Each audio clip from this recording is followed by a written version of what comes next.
எந்த ஊர்லேயும் இவ்வளோ நேரம் பேசுனது இல்லை சார். ஆனால் தமிழ் சம்பளமா பேசாம அக்கா அக்கா அக்கா உட்காருங்க முடிச்சிடுறேன். ஆயா ஆயா ஆயா உட்காருங்க முடிச்சிடுறேன். நடுவரை கடைசியில் பிச்சை எடுக்கிற நிலைமைக்கு விட்டாருங்க ப்ளீஸ். இந்த பணியிலேயே பாருங்க இவ்வளவு பேர் உட்கார்ந்துருக்காங்கன்னா என்ன காரணம்? இந்த பணியிலேயே நம்ம இத்தனை பேர் மேடையில் உட்கார்ந்துருக்கோம்னா என்ன காரணம்? ஒரே காரணம் தான், அவெல்லாம் காசை கொடுத்துட்டேமேனு உட்கார்ந்துருக்காங்க. நம்ம காசை குறையில்லாமல் வாங்கிட்டு போயிருமே ஏதாவது சேர்த்து தருவாங்கன்னு நம்ம உட்கார்ந்துருக்கோம். அப்படியா? அது இல்லை, உங்களையும் எங்களையும் இணைத்து வைத்திருப்பது இங்கே குடிகொண்டு இருக்கிற அந்த மகாசக்தி மாரியம்மன் இணைத்து வைத்தார். கடைசியில் விசில் அடிச்சிருக்கார். அது பணியில பதத்தை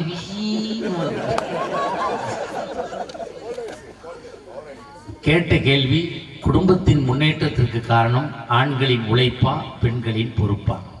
இவங்க என்ன சொல்றாங்க? பெண்கள்கிட்ட பொறுப்பு இல்லை அப்படிங்கிறாங்க. அது பார்க்கையில் அது சரியாகத்தான் தெரியுது, இல்லைன்னு சொல்ல முடியாது.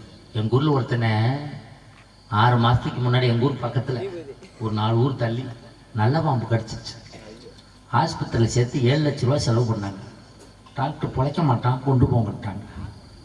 நேற்று பார்க்குறேன் உசுரோட வர்றான்.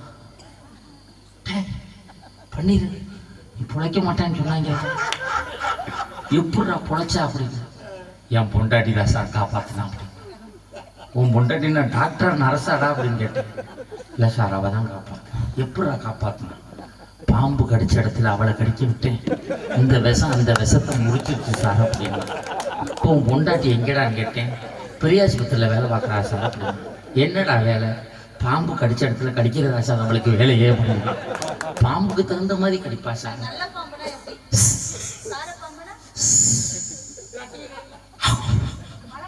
மலைப்பாம்பு கடிக்காது, முழுங்கும் மலைப்பாம்பு.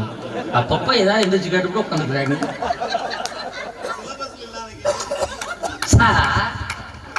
ஒன்றும் இல்லை, முடிச்சிருக்கேன். 5 நிமிஷம் மட்டும் பேசிக்கிறேன். போன வாரம் பட்டிமன்றம் முடிச்சு விடிய காலம் 4 மணிக்கெல்லாம் வீட்டுக்கு போயிட்டேன். காலிங் பெல் அடிச்சேன். பொண்டாட்டி கதவை திறந்தான்.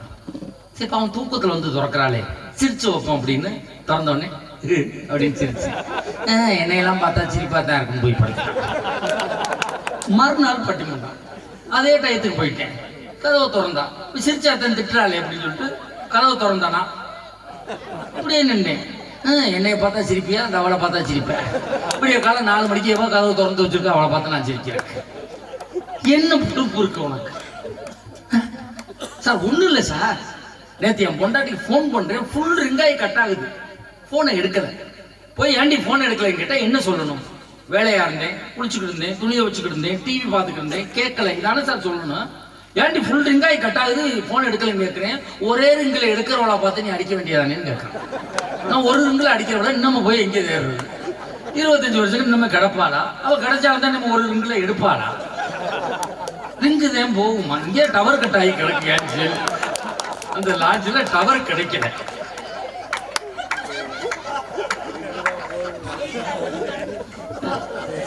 என் செல்லில் வாட்ஸ்அப் பார்க்க முடியாது, ஃபேஸ்புக்கும் பார்க்க முடியாது. இந்த நம்ம செல்ல பார்த்தீங்களா? இது இப்போ 2 செல்லு வச்சிருக்கோம். பேசாம இருப்பா. இதெல்லாம் ராணுவ ரகசியத்தை வெளியிட்டு வாழ்க்கை சிக்கல் இருக்கு. இப்போ தீர்ப்பு சொல்லணும். இப்போ நீ என்ன சொல்லிய? நீ தீர்ப்பு சொல்லி நாங்கள் ஒரு தீர்ப்புன்னு ஒன்று சொல்லணும். இந்த அம்மா வெளிநடப்பு செய்கிறாங்க. தீர்ப்பு எப்படி சொல்கிறேன்? இன்னும் சொல்லிக்கிட்டே இருக்கானே அப்படின்னு போகிறாங்க. ஒன்றும் இல்லை சார், ஒரு ஆணினுடைய உழைப்பு எப்படிப்பட்ட உழைப்பு இந்த மேடையில் பார்த்தோம். அந்த ஐயா ஒரு கடைசியில் நன்றி சொன்னவங்க பெரியவங்க சொன்னாங்க, எல்லோரும் கூட்டு முயற்சியாக சேர்ந்து இந்த கோவிலை கட்டி கும்பாபிஷேகம் செய்திருக்கிறோம் 6-7 மாதங்களாக. அது ஒரு பெருமையான விஷயம். அதில் அவர் அந்த பெருந்தன்மையான ஒரு விஷயத்தை பதிவு செய்தார்கள். அதில் எங்களை தெரிந்தோ தெரியாமலோ தவறு நடந்திருந்தால் அதற்காக நான் வருத்தம் தெரிவித்துக் கொள்கிறேன் என்று சொன்னார். இதான் ஒரு ஆணினுடைய, அவர் இவ்வளவு உழைத்திருந்தாலும் அவர்கள் எல்லாம் ஒன்று கூடி இந்த மேடையில் நிற்கின்ற பொழுது அதுதான் இந்த மண்ணுக்கு கிடைக்கிற பெருமை. பொம்மகளில் இவ்வளவு தூரம் நிகழ்ச்சி பண்ணாங்க, சிறப்பாக பண்ணாங்க, அதான பெருமை. ஒரு ஆணின் உழைப்பு எப்படிப்பட்ட உழைப்பு அப்படின்னா, திருப்பூர்ல சார் ஒரு 2 மாசத்துக்கு முன்னாடி ஸ்கூல் வேன் ஓட்டுற டிரைவரு பிள்ளைகளை ஏற்றிக்கிட்டு போய்கிட்டு இருக்காரு. அவருக்கு நெஞ்சு வலி வந்துருது. நெஞ்சு வலி வந்த உடனே நம்மளை நம்பி 36 பிள்ளைங்க வண்டியில் இருக்குன்னு அந்த நெஞ்சு வலி பொருட்படுத்தாம மெயின் ரோட்டை விட்டு ஓரமா இறக்கி அந்த வண்டியை நிப்பாட்டிட்டு அந்த ஸ்டேரிங்கில் படுத்தவன் அதிலேயே உயிர் போய்விடுகிறது. ஒரு ஆண்மகன் தன் குடும்பத்திற்காக உயிரை விட்டு உழைத்துக் கொண்டு இருக்கிறான். யாரும் மறுக்க முடியாது, இல்லைன்னு சொல்ல முடியும். இப்போ திருச்சியில் 2 மாதத்துக்கு முன்னாடி ஒரு ஃப்ளைட் டாக்கப்பாய் மேலே ஏறிடுச்சு. ஆனால் அதில் கோளாறு ஆயிடுச்சு. இறங்குனா வெடிச்சிடும். 190 பயணிகள் இதில் இருக்காங்க, வேலைக்கு போகிறவன்.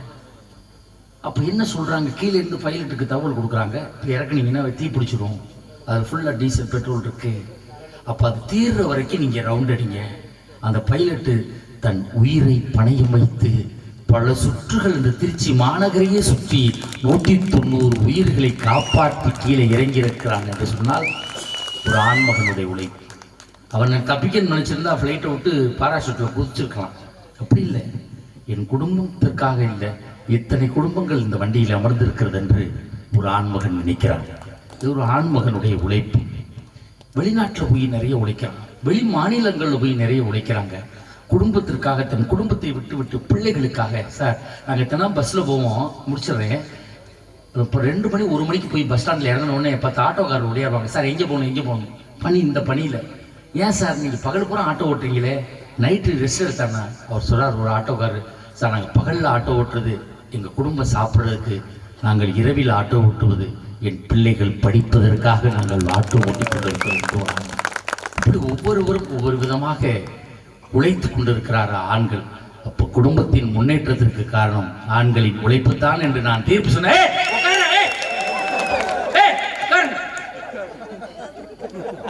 அப்ப இது 3க்கு என்ன பதில் சொல்றது? விட்டு சாத்தனை எவ்வளோங்கிறது பட்டிமன்றம் முடியும். நான் அப்படியே காலை 4 மணிக்கு வீட்டுக்கு போறேன்னு வைங்க, காலிங் பெல் அடிப்பேன்.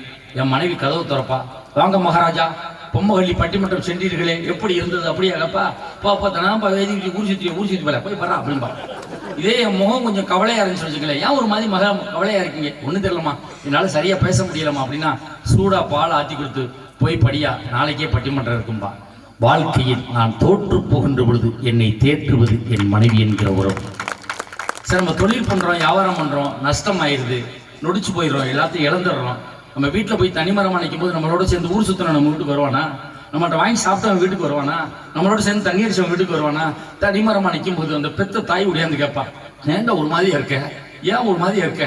இல்லைம்மா, எல்லாத்தையும் நான் இழந்துட்டானே, நஷ்டமாயிடுச்சு, என் பிள்ளைகளை எப்படி நான் படிக்க வச்சு கல்யாணம் பண்ணி கொடுக்க போறேன் கண் கலங்கும் போது இந்த பெத்த தாய் கையில் கழுத்துல கிடக்கிறத அவள் சிறுவாடு சேர்த்து வச்ச காசு கொடுத்து இதை வச்சு ஏதாவது தொழில் பண்ணி பொழைச்சிக்கிறான்னு சொல்லுவா. அவள்தான் தாயினுடைய பொறுப்பு என்பது தெரிஞ்சுக்கங்க. மகள்களை பெற்ற அப்பாக்களுக்கு தான் 3 தாய் இருக்கிறாள் என்பதை யாரும் மறுக்கவும் முடியாது, மறக்கவும் முடியாது. வீட்டில் போய் நான் அம்மா அப்படின்னா தலைவலின்னா எங்கள் அம்மா ஒரு மாத்திரை கொடுத்து போட்டுட்டு படுறாம்பாங்க.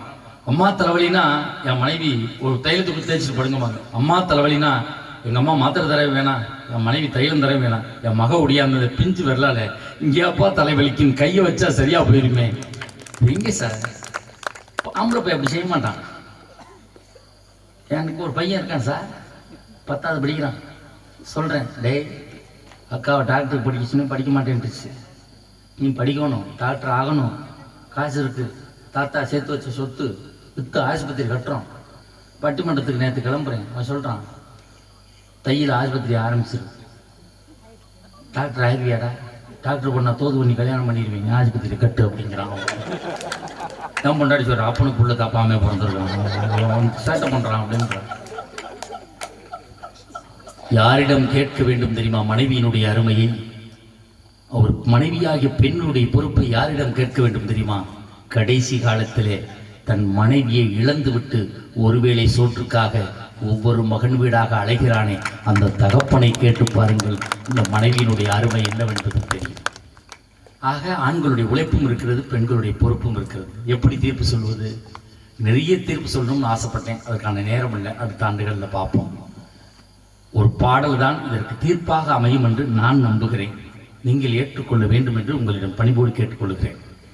மதுரை மீனாட்சியை பார்த்து ஷேக் முகமதுங்கிற ஒரு இஸ்லாமிய கவிஞன் பாடிய பாடல் தான் இந்த தலைப்புக்கு தீர்ப்பாக அமையும் என்று நான் நம்புகிறேன். ஆண்டவனை காதலித்தால்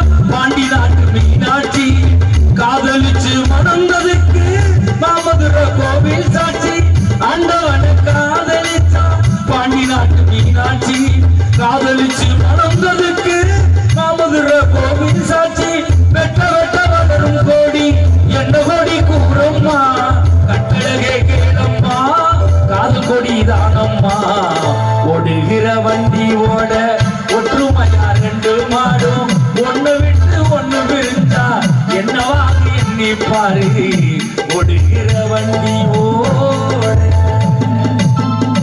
நண்பர்களே, குடும்பம் என்பது ஒரு மாட்டு வண்டி போன்றது. அதில் ஆணின் உழைப்பு ஒரு சக்கரம், பெண்ணின் பொறுப்பு ஒரு சக்கரம்.